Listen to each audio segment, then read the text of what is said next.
Good afternoon. I'm Max Rothman, President and CEO of the Alliance for Aging, the area agency on aging for Miami-Dade and Monroe counties. Welcome to our first in an exciting new webinar series. The central theme of our series will be Living Smarter, Aging Smarter. And we are very fortunate to have as our panelists Dionne, Florida Manager of Operations for AARP, Carlos Martinez, President and CEO of United HomeCare of Florida, and Martine Charles, Director of Planning and Population Health for the Alliance for Aging. We are also most honored to have as our distinguished moderator, Susan Holtzman.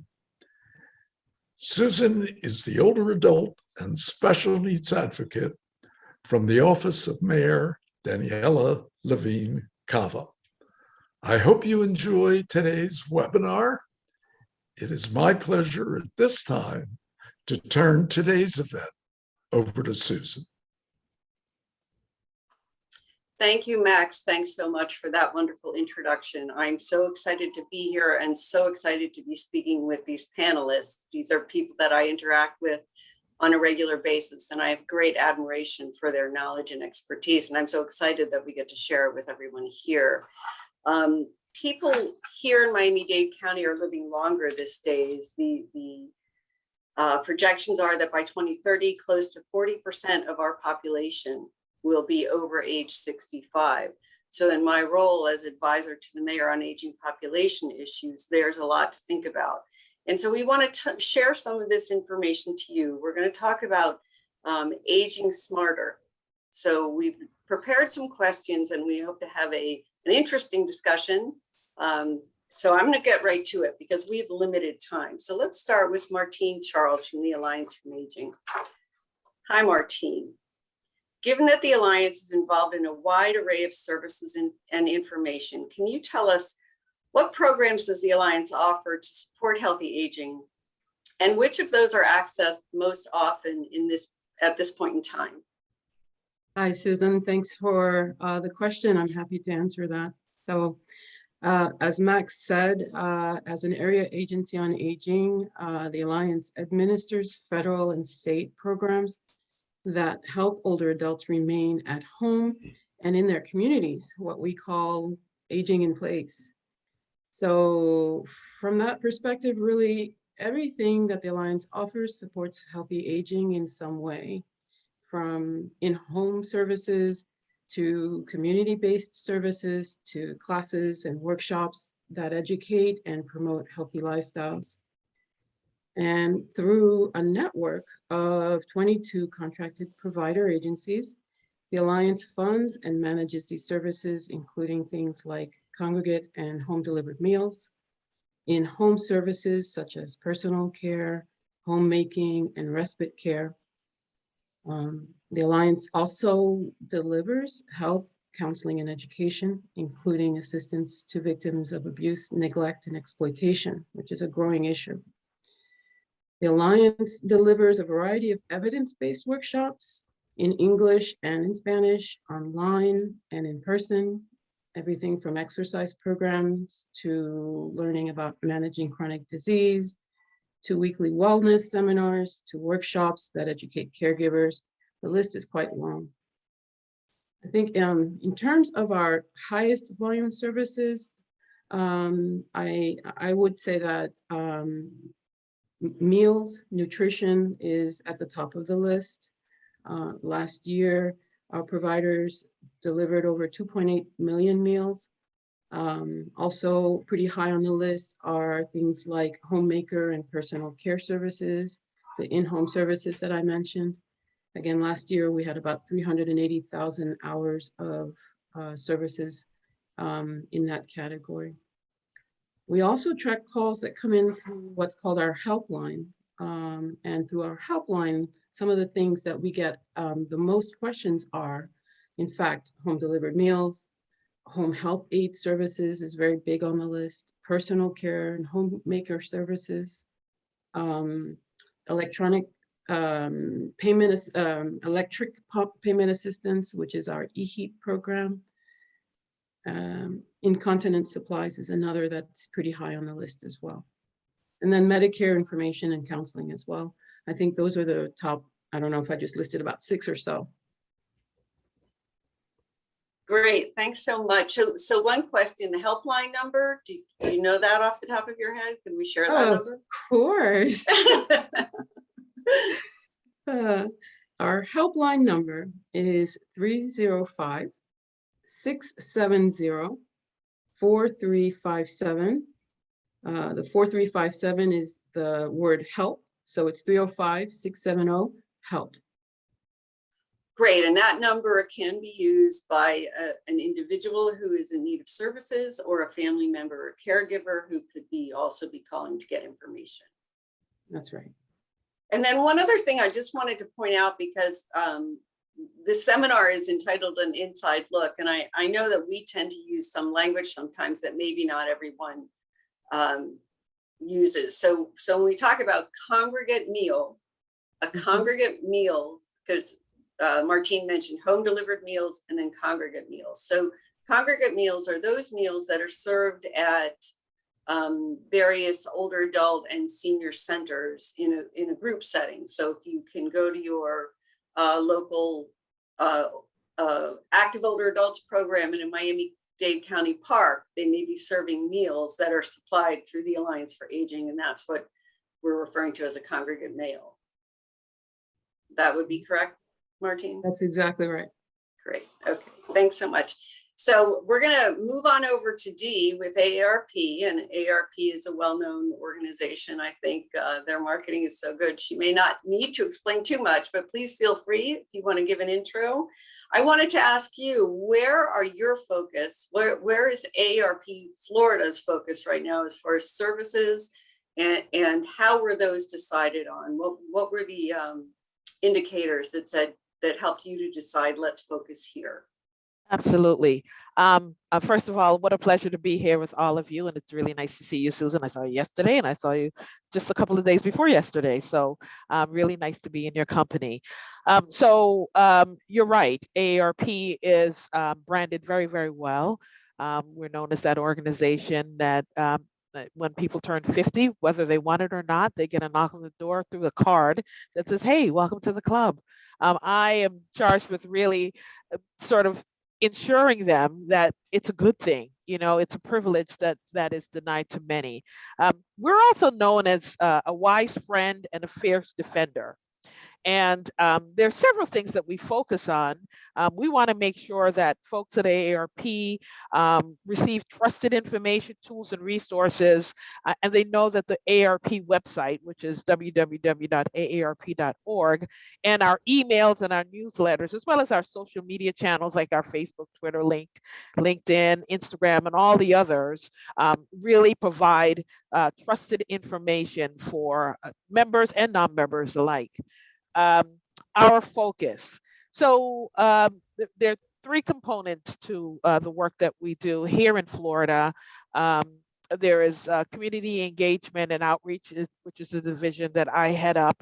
And my team focuses on engaging in the community with members and non-members, community partners and the like, to ensure that they understand, feel empowered, feel informed, and engaged in information, tools, and resources that help them live their best lives. We also have an incredible and impeccable advocacy team and a communications team. And our advocacy work, which is defined under being a fierce defender, we fight at the local, the state, and national levels on issues that matter to Americans that are 50 and older, for their families and all. We've had here in Florida huge issues around COVID, specifically around nursing homes and the challenges with the large number of older adults that perished during COVID. So in this fight, we are making sure that seniors understand, and their families, that they deserve better. We are fighting to make sure that nursing home residents receive safe, high quality care.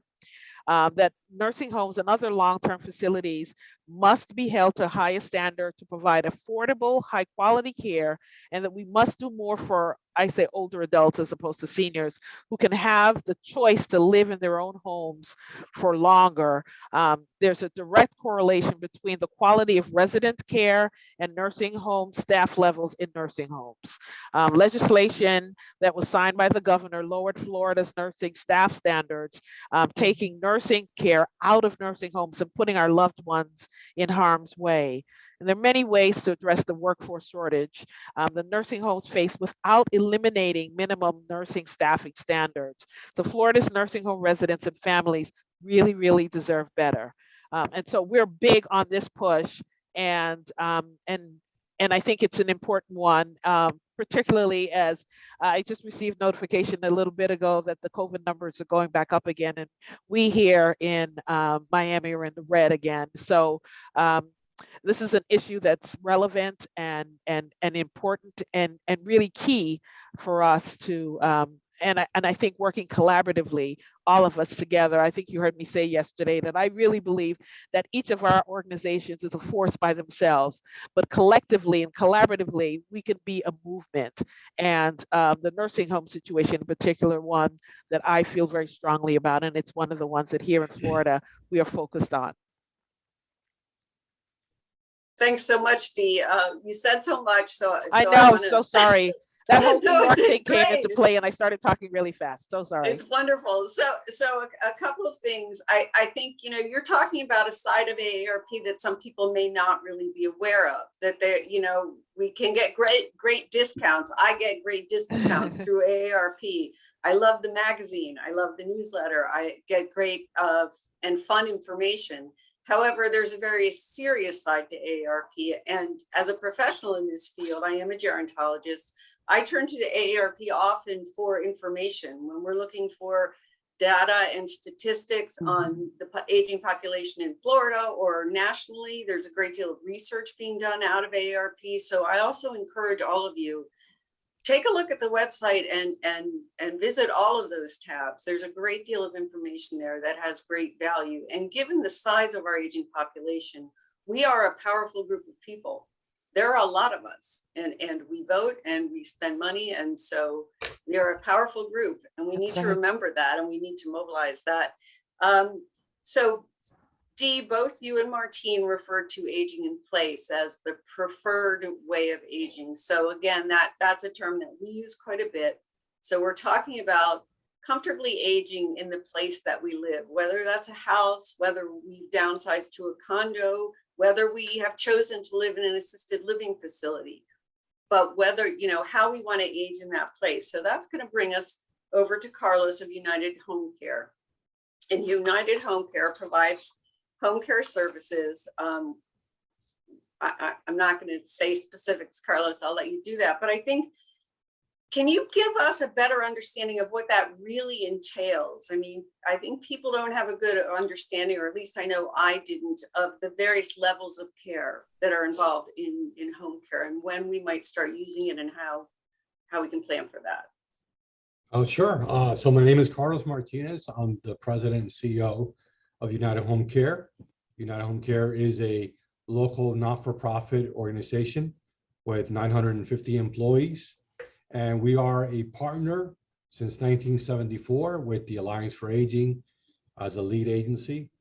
And we also have contracts with all major managed care organizations providing home care. So you're absolutely right. When people talk about aging, one of the first things that comes to mind is, I want to stay at home as long as possible in the comfort of my home, where I'm comfortable, where I know my environment, my surroundings, where I'm surrounded with family pictures and things that bring back positive memories, right, of starting and growing a family. So that's what we help, along with the Alliance for Aging.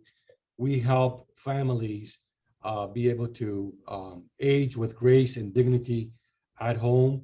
And when there does come the time, because sometimes if someone becomes too frail or it's dangerous and to stay at home, then we help transition that person into the appropriate environment, whether it be an assisted living facility, a rehab center, and why not? They play an important part of this aging process, nursing homes, when when you become very frail. So everything starts with proper planning. If you want to age with dignity and independence, you have to plan for it. You can't wait for the inevitable to happen to start thinking and talking about aging. You have to prepare. You have to prepare as a family. Aging is not an individual situation. It's a familial situation. So it could be as simple as things as to having a family conversation with the daughters, the sons, the family, and say, hey, what happens to dad or to grandmom in the event that they have to have a medical procedure? How we're going to allocate the task and functions? Who's going to take mom or dad to the doctor's appointment? What are we going to do if they get discharged from the hospital, and where are they going to go? Can they go back home? Is home the proper environment? So all these things, you have to plan for it. And if you plan for it, you're not going to get 100% right. But even if you get it 80% right, it's a lot smoother, a lot better for the family. So I guess at the end of the day, it's pretty much proper planning that's going to be a key in how you age. And one of the things I tell young people is start saving for your retirement early on. If you want to have quality retirement, you have to do proper planning. You have to start saving early on. Otherwise, you're going to be dependent on government assistance. And we don't know how that will look 20 or 30 years from now. We always hear that Social Security is up for grabs. So, you have to plan appropriately. And there's a lot of strategies and things that you can do in your home to prepare yourself so you can age and stay in your home longer. One of the things I tell people is try to stay in a place that is a one-storied home. A two-story home is very difficult for someone who's older, for an older adult. Even if you sprain or twist your ankle, going upstairs can be virtually impossible. So if you have a one-story home, or if you have a two-story home, if you can have a master bedroom or a bedroom in the first story, it will go a long way. Also, as you start aging, think about having a walk-in shower where you can either roll in with a wheelchair or you can simply walk in. Bathtubs are very difficult for older adults to try to get in and out of the bathtubs, and they create a safety hazard with slip and safety hazard. With respect to home health services, it runs the gamut from personal care, which involves bathing. And, that's another thing that's very uncomfortable for some people. Hey, I'm not going to bathe in front of someone that I don't know who they are, right? It's a very uncomfortable situation. But that includes bathing, grooming. Home care also includes housekeeping, which is pretty much light housekeeping. And then you have shore services, which are more heavier housekeeping. One of the most important services within the home health realm is respite care. When you are caring for a loved one who has Alzheimer's, dementia, or other debilitating conditions, it is very tolling on the caregiver. And we always face or come across caregiver burnout. So respite services is key because it allows the caregiver to have some rest, to go out and do some personal shopping, go to the doctor's office, go to the dentist, and take care of themselves. So that's something that we see a lot, where there's an older adult taking care of another older adult, and because of caregiver burnout, now we have two situations, two people in dire needs of services. So those are some of the things that we really caution people to look out for as they prepare for what should be a happy and enjoyment period of time, right? You worked hard all your life. You deserve to age with dignity and respect.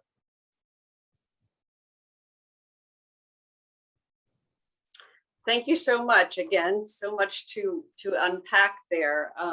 I think, Carlos talked about aging in place, and one of the things that we know that's very important, if that's what we want to do, which most people do, that's a fact, is there are certain things that we have to take care of. One, we do need to take care of ourselves and our own health, and that needs to start today. You can't decide to get healthy later, because that doesn't really happen. So living a healthy lifestyle, regular exercise, a healthy diet are the best things that you can do for your body and for your mind. So we want to make sure that we do that. And then we talk about having a safe home. So making our home livable to age in place. One floor, very important, as few trip hazards as possible. I'm about to redo my bathrooms, and I'm going to put in those grab bars. I don't feel like I'm ready for them, but they make pretty ones now. And we're talking in this program about aging smarter. And as Carlos said, this is inevitable. We are going to age. We are going to lose some mobility. We are going to become more fragile physically. But we do have some control over that if we choose to exercise control. So here we're talking about ways that we can exercise control. And then the other thing and I think we'll get more into this when we talk about the pandemic, but building a network. So, and that goes for those family caregivers also, so that we don't either feel isolated or feel burnt out or feel totally dependent, because your emotional health has an impact on your cognitive health. So it can help prevent or slow dementia and Alzheimer's disease. And so it's very important that we look at those things and that we prepare and plan for that now. So Martine, I wanted to ask you, in that planning, as Carlos mentioned, we need to have family conversations. There are a lot of things we need to talk about. If we don't talk about them, we get into trouble later on. And then a lot of people turn to the Alliance when they've got a problem. Actually, they wait for the crisis. I can say that because I did that. So I feel safe saying that. So can you tell us, what are some of the issues that you see that people could have planned better for? And tell us what's the best way. I know we already talked about the 800 number, but the ways to reach out to the Alliance to get that information. Okay, that's great. Yeah, absolutely. Carlos already kind of touched on exactly what I think would be my first answer to that question. As you said in your opening remarks, we are living longer, and you can think of this as a double-edged sword. It's a good news, bad news kind of thing. I mean, of course, healthier lifestyles, new medical technology, drug treatments, all of these advances have enabled us to live longer than ever before, even with mental or physical conditions. A 65-year-old person today is expected to live well into their late 80s.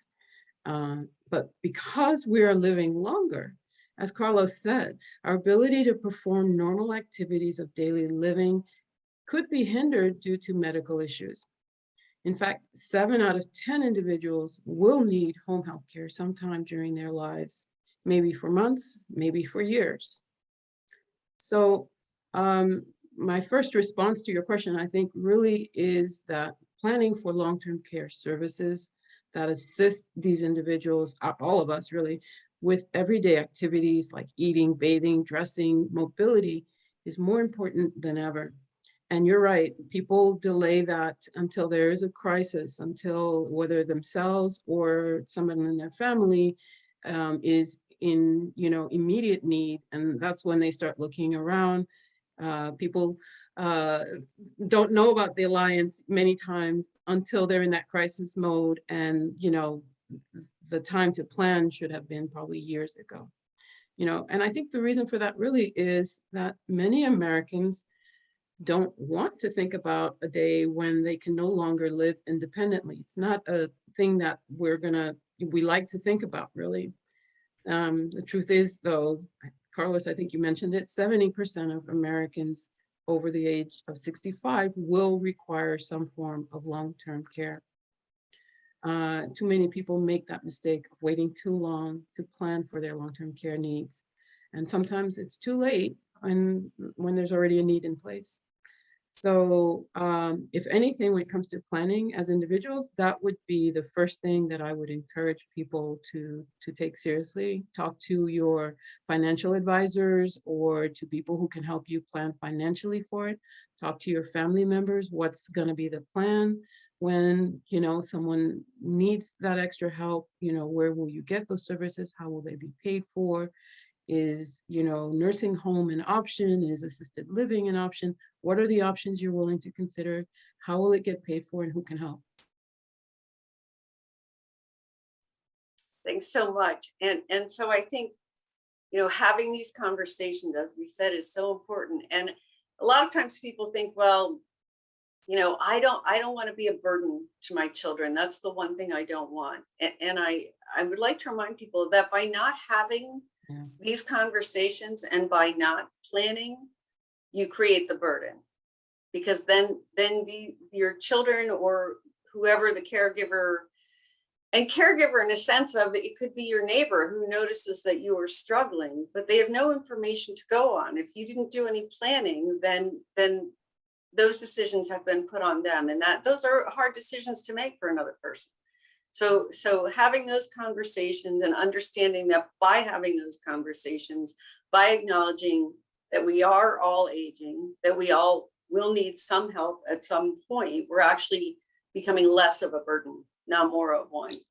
Let me ask you. Oh, I'm sorry. I was going to answer you asked also the question about how to reach out to the Alliance, and I didn't really say much about that, so I could just answer that real quick. Right, you did. Yeah, the Alliance is a community resource and we are here to help. There are several ways to contact or to connect with the Alliance. I mentioned the helpline earlier. That's probably the best place to start, especially if you're seeking information or referral on resources and services in the community, or if you'd like to initiate an application for the home and community-based services that are supported through the programs we have in place. So that number again is 305-670-4357. We also have a lot of information on our website, which is www.allianceforaging.org. And if you go to the website, there's also a button that will allow you to send an email to us. I can also give you the main number for the Alliance, which is different from the helpline number. Our main number, which will go to a person who can at least direct your call properly. And that number is 305-670-6500.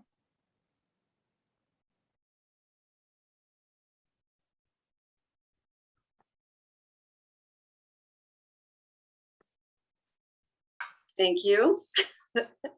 I got the hand sign. Thank you. Dee, I wanted to ask you a similar question. What would you like our viewers and participants to know about aging smarter and how AARP can support aging smarter? And so I'd like to hear about those the types of planning that we talked about, as well as the resources and the emotional and physical health aspects.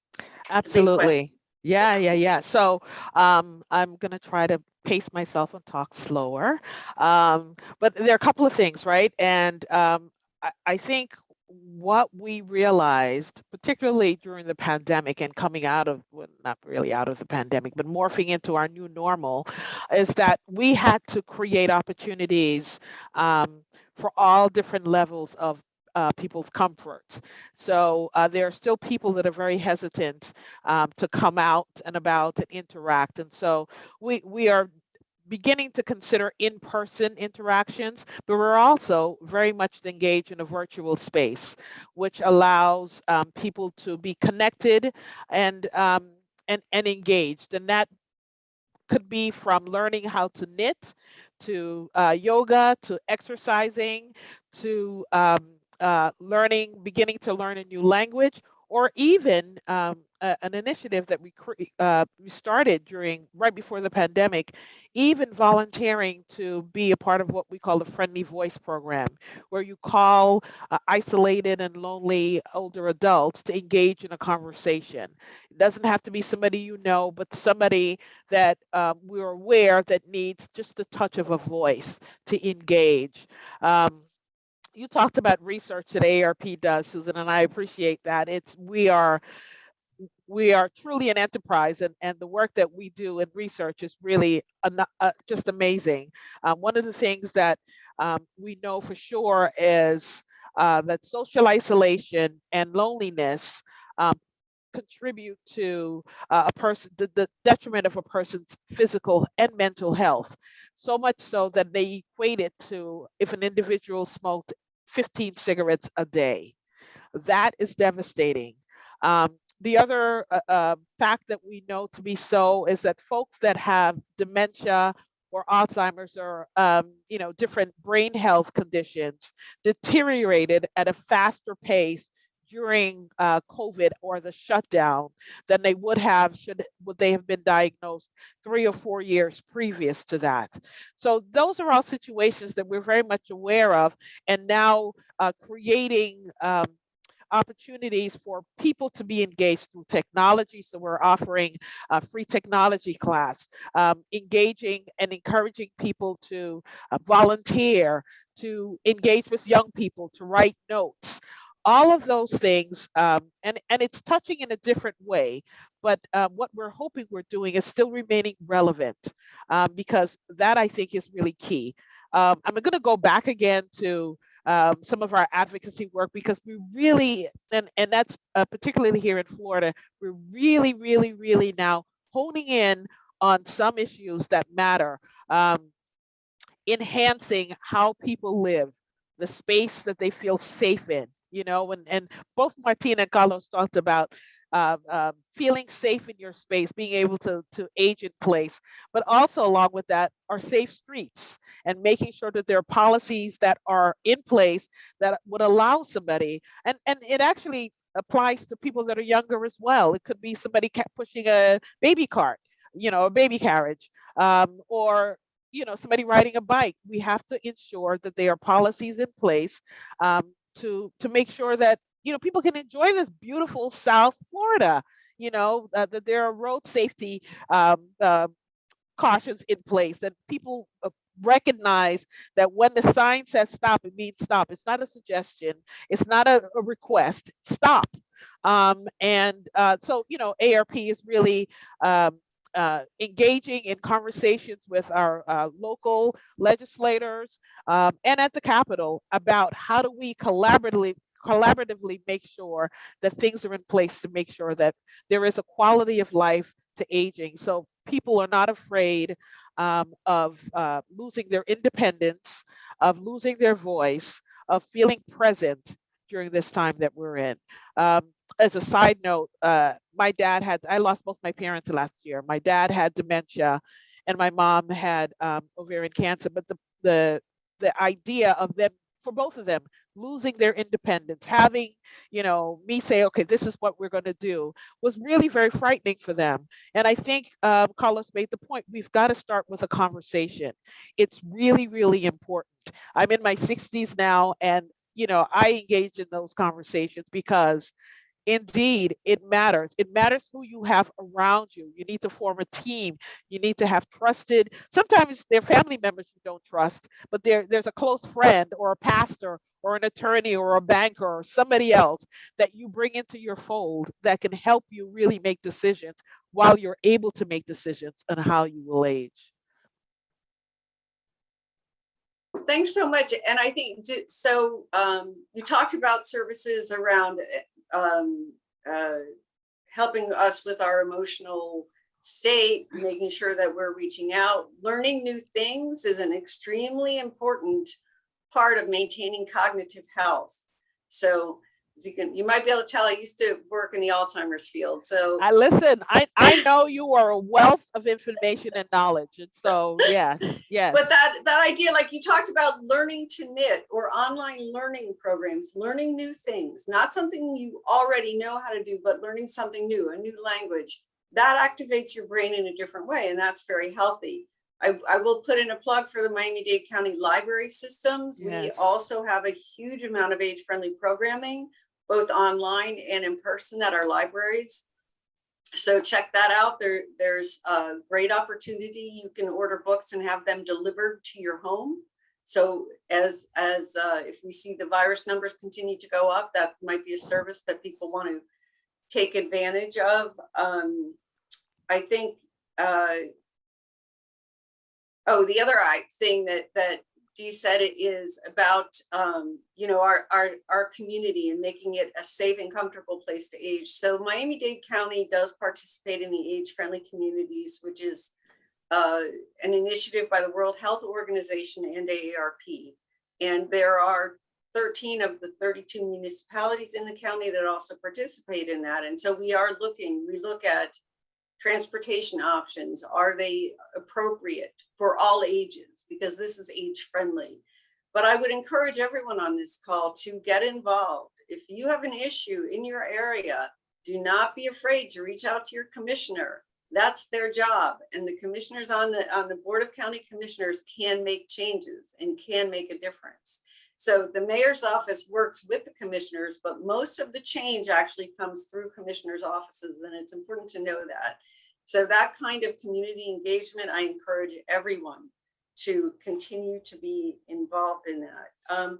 Let me ask you, Carlos, we're talking about planning, and I'm interested to hear the kind of planning that financial planning that is important. For example, long-term care insurance or different types of insurance.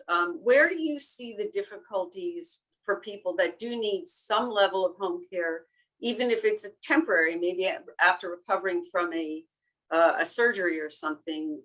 What kind of, a little bit more specific on planning there, if you could.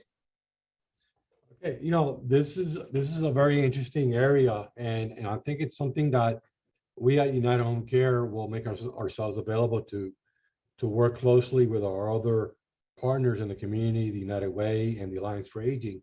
But similar to the handbook that the county distributes prior to the hurricane, which is a very excellent kit that provides a checklist of the things that you should take into consideration, right? And you can adapt that to the aging process, right? What are the things that you should take into consideration when you're 50, when you're 60, when you're 80, and we take care of over 50 centenarians at United Home Care. So, there's stages of aging, some requiring more services than others, but if you can't get across a checklist, start developing one yourself. But I'm going to talk to Max and Martine, because I think together we can probably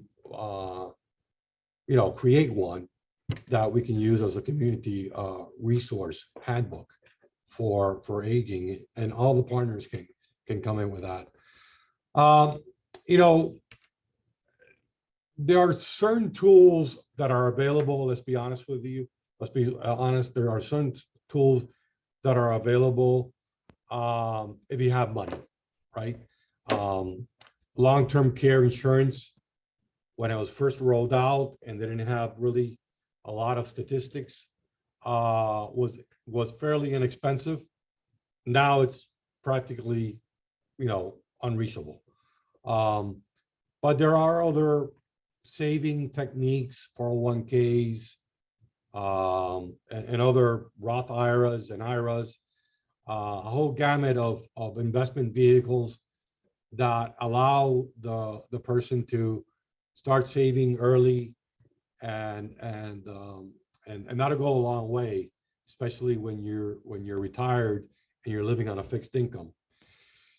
The other thing that I want to really stress and point across is that, unfortunately, our community is becoming unlivable. And when I say that, housing is very difficult. It's very difficult for families. You see apartments that are costing $2,500, $3,000, and you have to have 3 generations in a household just to, be able to pay the rent. Older adults find it very difficult to continue to live at home because taxes continue to go up, inflation's going up, and homeowners insurance is unbearable. It's unbearable for working professionals like myself, where we find our homeowners insurance increasing by $1,500 year after year with no additional benefits. How can someone on a fixed income pay $7,000 for homeowners insurance? So we're in a crisis. The crisis is not coming. We are living in a crisis. We have people that have opted not to have insurance in their home because they can't afford it. They're only one hurricane away from losing their home and their livelihood. And the government is not going to step in and cover that cost. So we have a crisis right now. We hope that the governor and the legislature in Florida really take this crisis seriously. We have to address the homeowners insurance crisis. And we have to do it now because we're really in a very terrible situation. We're also finding communities that were previously and historically underserved going through gentrification. We work very closely with the Thelma Gibson Foundation and West Coconut Grove, and that's a community that was, started by Bahamians that came to this country and settled there, and they're being displaced, right? Where to? If you can't find affordable housing, where do they get displaced? So we're pushing our seniors and older adults and our minority communities further and further west, further and further south, where access to care becomes even greater, right? And the cost of living becomes increasingly higher. So those are some of the challenges that we have as a community. I know cryptocurrency is sexy and all that stuff, and we have people moving down from New York City and paying millions of dollars for homes, but where do our seniors go? They can't afford to live here in Miami-Dade. So I think that's some of the challenges that we have. Thank you so much. Again, a lot of great points. I think we wanted to talk about the impact of the pandemic, and Dee did talk about what we saw was issues with isolation and how that can have such a negative impact. And we talked about, Martine mentioned all the way back at the beginning, we were talking about some of the needs that we saw there. One of the biggest ones being because people were not comfortable even going to the grocery store, or certainly going to their local older adult center. So home delivered meals became a very important issue during the pandemic, as did home vaccines, when the vaccines came out. Martine, I wanted to ask you, is there anything else that came up that the Alliance sort of pivoted on during the pandemic to change, and policies that maybe are going to remain in place? Oh, sure, absolutely. That is probably, the list is too long to go through. I think we've learned so much in the last 2 years, and I really want to credit the superb leadership of the Alliance for how it responded to these challenges that really just came up overnight, that we were not structured really to manage. Us and many organizations, I think this was, this took a lot of leadership to respond to. I think the social and economic consequences of the pandemic brought to light some long neglected problems. These were not new in our community. They just were maybe somewhat neglected. And not just by the Alliance, but, by the community and by the nation, really. We talked about loneliness and social networks. I think that's a really good example. We saw this at the Alliance, the need to address loneliness and isolation in new and creative ways. We developed new programs that help support that online, even, where we even created discussion groups that weekly people could drop in on and just have conversations on a variety of topics in English and in Spanish, to just have an hour of basically companionship. And that was really well responded to. We just decided to try it, and thanks to our leadership, we were able to do that. And it's like, okay, we'll try. If it works, great. If it doesn't, no problem. And we are seeing, even now 2 years in, a steady group of people in that program. It's called Live, Learn, Grow. We have it, moderated by a gerontologist as well.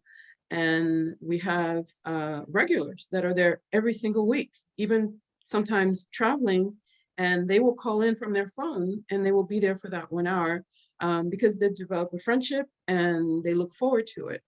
So there are programs like that that I think are so important, creating that kind of structure to help address social isolation and loneliness. We've learned also how helpful it can be to leverage technology, telemedicine and other things, Zoom, the platform we're on right now, and in providing services to older adults. There is that digital divide that we keep talking about, and while that's very important and also needs to be part of our thinking while we do this, we don't want to leave behind people who perhaps are not connected to the internet. But there are a lot of older adults who have been able to sort of pivot onto online platforms and are using it very expertly. So that technology is very important, and I think is one of the learnings that we had. The Alliance initiated and continues to explore various technology solutions that support aging smart.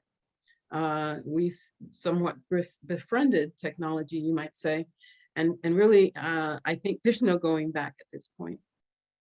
We learned too, I think, very seriously that the need for basic services, we talked a lot about food, but basic services overall is much greater than we previously realized. So many people, older people and people in general, are really just one disaster away from real hardship. And that's important. We need to have support in place in our community that can address that need. I think one thing we learned, and me personally, really is the role of family caregivers. I think that's been so undervalued. And I'm encouraged to see sort of a renewed focus on the needs of family caregivers, the appearance of new and innovative programs that seek to support and educate family caregivers in a variety of ways. And the Alliance is exploring many of them. We've already put some in place, such as our Savvy Caregiver program and others that help to support the needs of caregivers, which is such an important role. I think another point really, what we've always prepared for natural disasters like hurricanes. It's part of, what we do as service providers. But I think the pandemic has also shown us the importance of having disaster plans that really consider all possibilities and that are really ready to be implemented on a moment's notice. So, I think the list goes on. There's a long list of what I think we've learned, but that's probably my top list, I would say. Thanks so much, Martine. Great points. The issue of technology, and as we I want to say muddled our way through the pandemic, but I worked with all of you during this, and it was amazing the ability that we had to pivot to meet the needs of the people that we deal with. So within the county, the library system implemented the home book delivery service, which is great. But the other thing that came out of the pandemic is there you can check out an internet connected tablet. You can go to your library or you can have it delivered to you. So even if you don't have internet in your home, you can get this tablet. It's connected to the internet. You can participate in some of the Alliance programs. You can participate in some of the AARP programs, the library programs. You can get home health from your doctor via this tablet. So one of the things that came to light, obviously, was the issue of connectivity when we sent everybody home and then said, okay, live your lives. So families that didn't have good connectivity to the internet, that became a real issue, and certainly for older adults.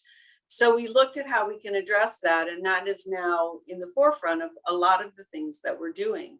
I know also for Carlos and his team, the issues around providing home health care during a pandemic were massive, because going into people's homes, having the staff that were willing to do that, having people that needed care that were willing to accept it into their homes in a situation where they were afraid of a communicable disease. There were so many aspects of that, and so much was learned. So, and of course, Dee mentioned, and I think one of the great services that AARP has is this, the calling service. So, and I think it's really important that we understand that you can get called or you can make calls.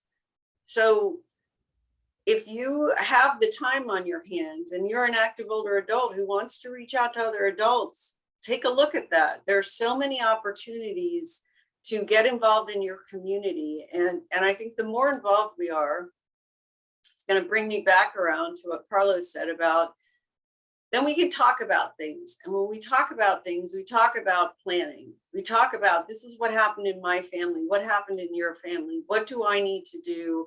What solutions did you find? So the more that we talk to each other, the more that we communicate our own experiences, whether it's in person, at our church, at some other social organization that we're involved in, whether it's an online meeting, the more that we can share information, the more we raise the level for everyone. And I think that's a really important point. We've only got a few minutes left, so I just want to go to each one of you. If you can give us a closing thought, any last words you want to mention? You've been quiet for a while, Dee, so we'll start with you. Oh, great. Thank you. And thank you for all that you shared. I am going to ask that each of you send me some of those nuggets, because I'll make sure that we get that information out that's different than what we're doing out to the people that we serve as well. My last nugget.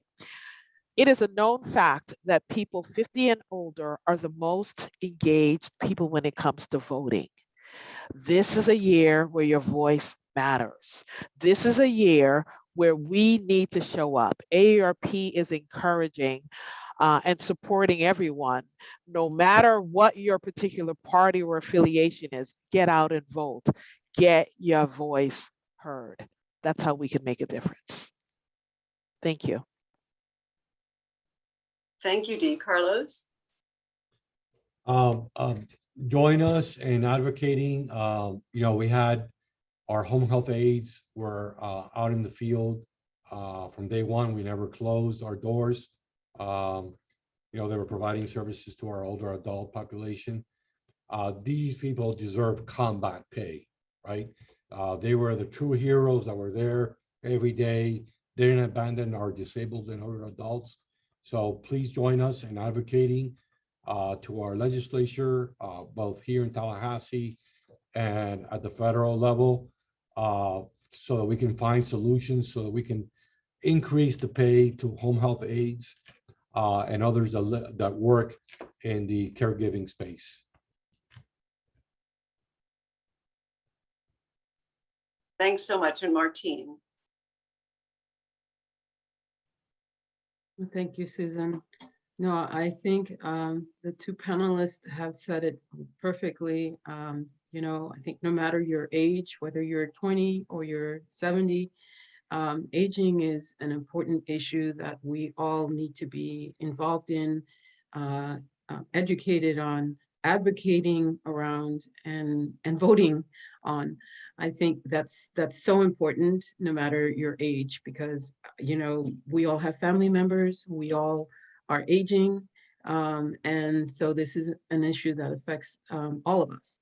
And it's important that as a society that we get this right, that we honor our older adults, that we create a society and a community where everyone is welcomed and appreciated and respected and can live their best life. So, there are wonderful resources in Miami-Dade, a lot of really great programs, a lot of really great professionals that are working really hard to wave that flag. And so this is something that interests you if you're not already involved in the aging space, think to volunteer or do other things that can involve you. We need the entire community, and there's always going to be a place for you. So if you're interested in working or volunteering with any of the organizations that work in this space, there's room for all of us. Thanks so much. Thanks, Martine. So I just want to wrap it up. We've only got a couple minutes left, and I'm very proud of us that we timed this so well. So the things that we talked about, we're talking about smart and healthy aging. So we talked about, we want to make sure that we start thinking about this right now. Wherever we are in our life right now, we need to think about this. We need to think about our own health, making sure that we are healthy individuals and that we plan for our future.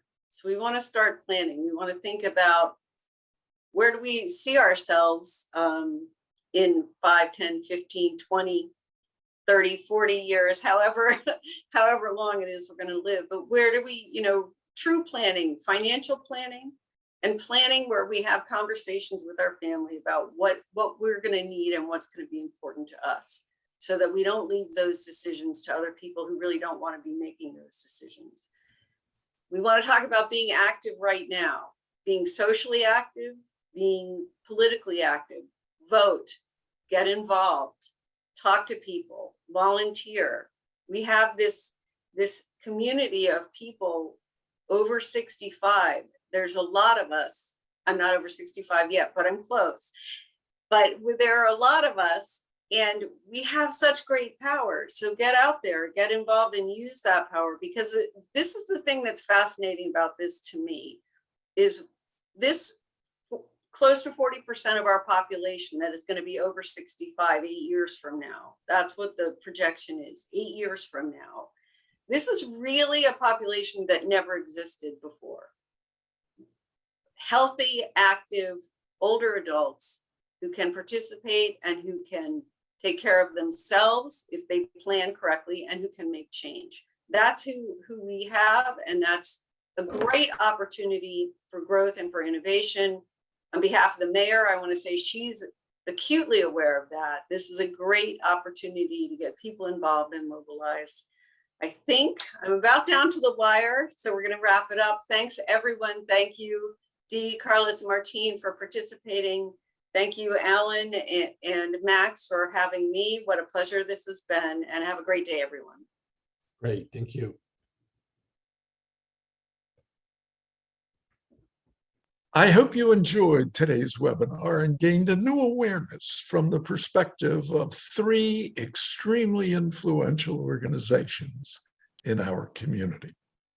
Our thanks to Carlos Martinez, Dionne Polite, and Martine Charles, and a special thank you to our moderator, Susan Holtzman.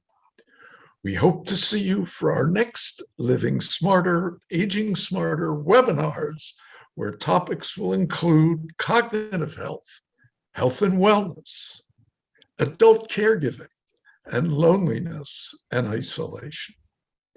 Most importantly, we do not want you to forget our annual New Face of Aging conference on October 20th.